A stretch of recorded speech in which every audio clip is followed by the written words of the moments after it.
Уважаеми господин Сидеров, осмелявам се да ви пиша за първи път. Не съм партиен член, но за сметка на това почти не съм пропускал публичните ви изяви отпреди да основете политическа партия „Атака”.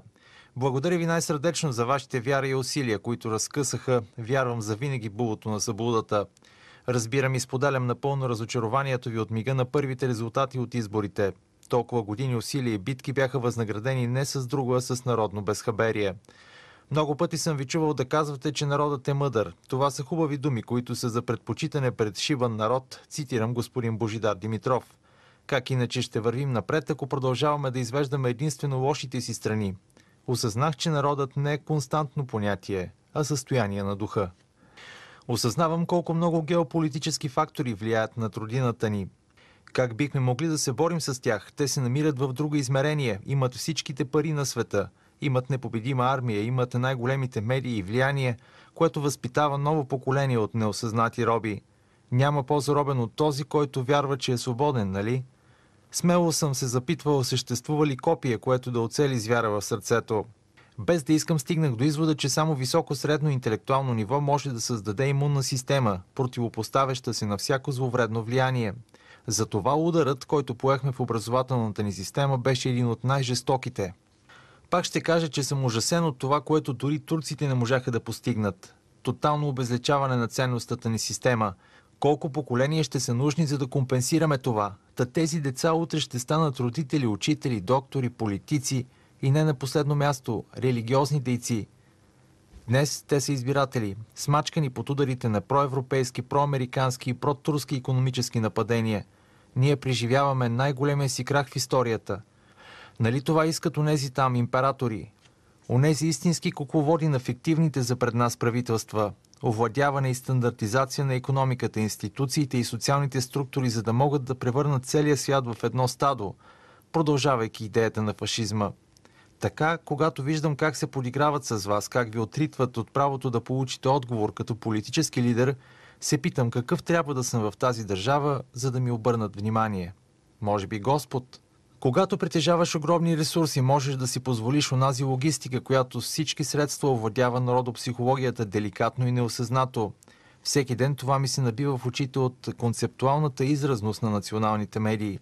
Еднополюсен и едностранчив модел, който цели да предизвиква манипулиран хаос. Защо няма дебати и силно активно гражданско участие?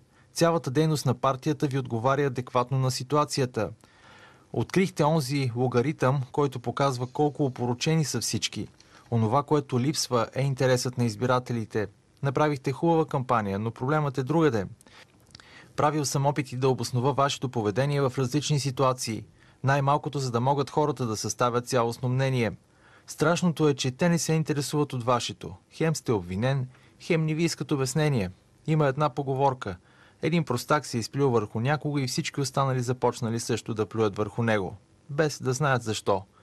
Това си е чист стариен инстинкт, продиктуван от природните закони.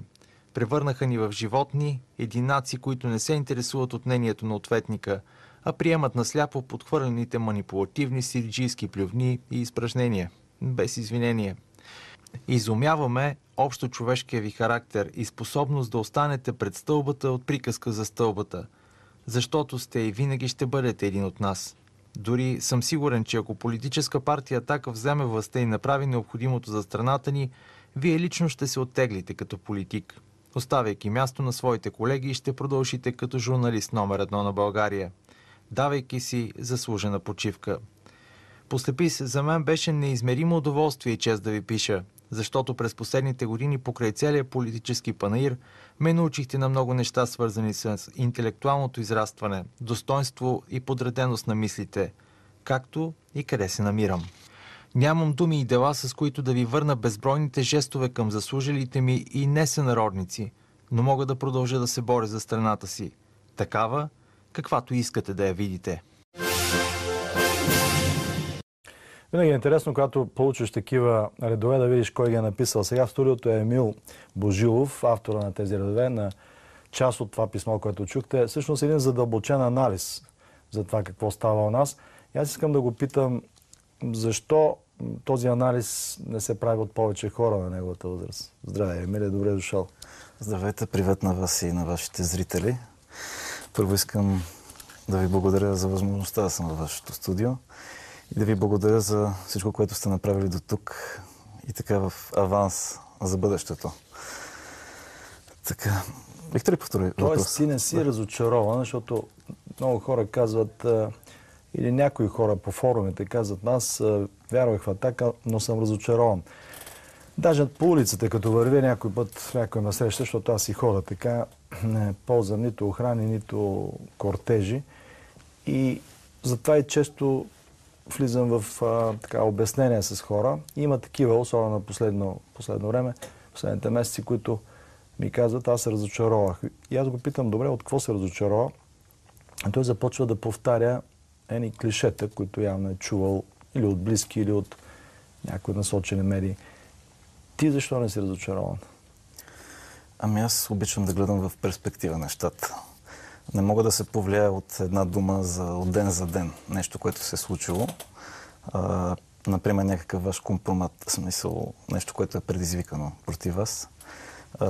Първо ще се поинтересувам какво точно се е случило, да чуя и вашата страна. Спомням си, че когато стана на летище Варна онзи случай, дълго време, даже не знам дали все още ви направиха, в полицията дали сте давали някакви обяснения. Дълго време ви бавиха. Да. Което дори да не ви симпатизирам, дори да не ви познавам, ще си задам въпроса защо се случи така.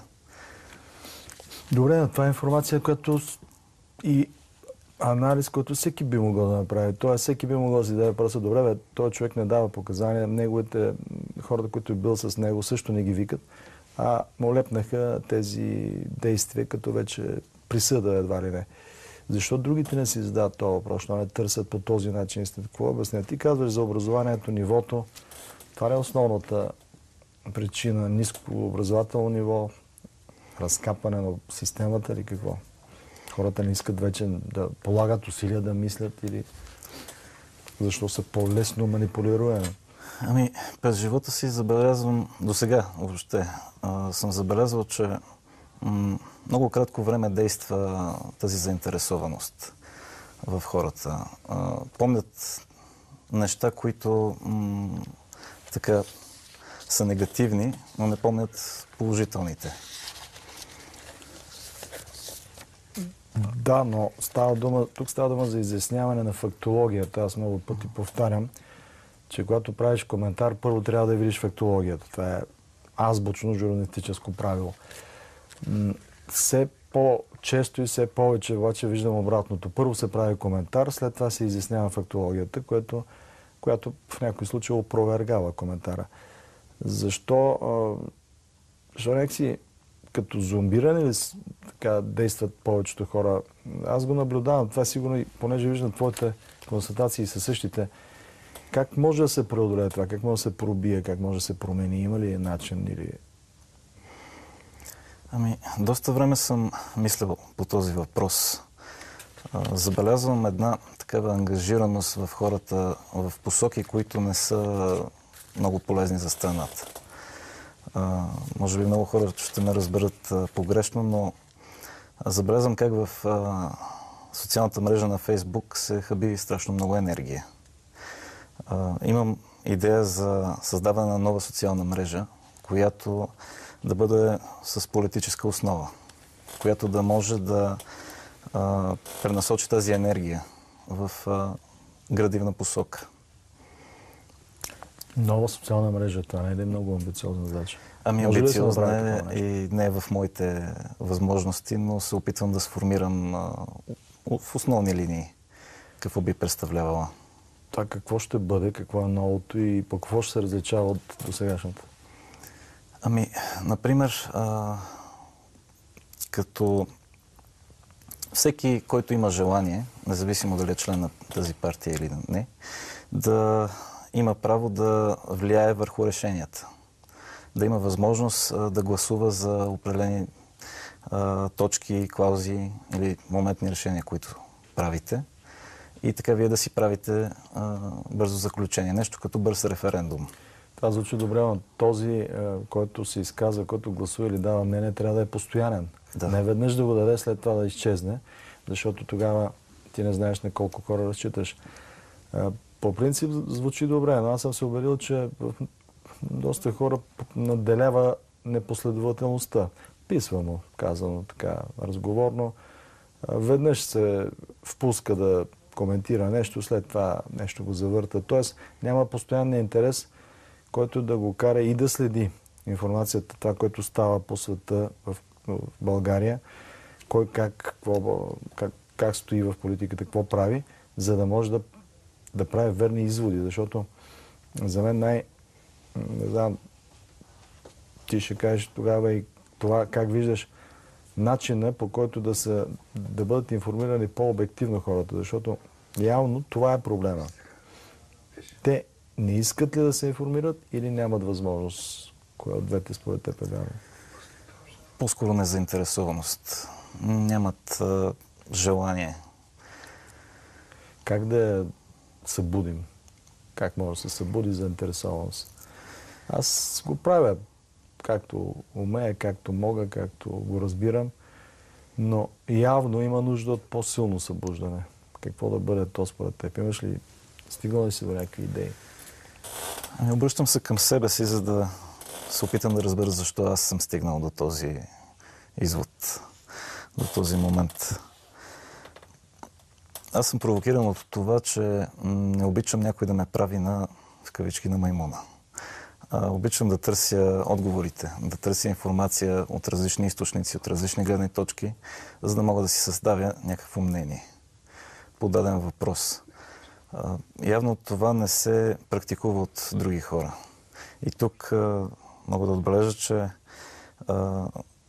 повечето хора в България търсят начини да се препитават, да оцеляват. Не могат да намерят време да се интересуват до толкова от политика. Поне при мен, при мои приятели и близки е така.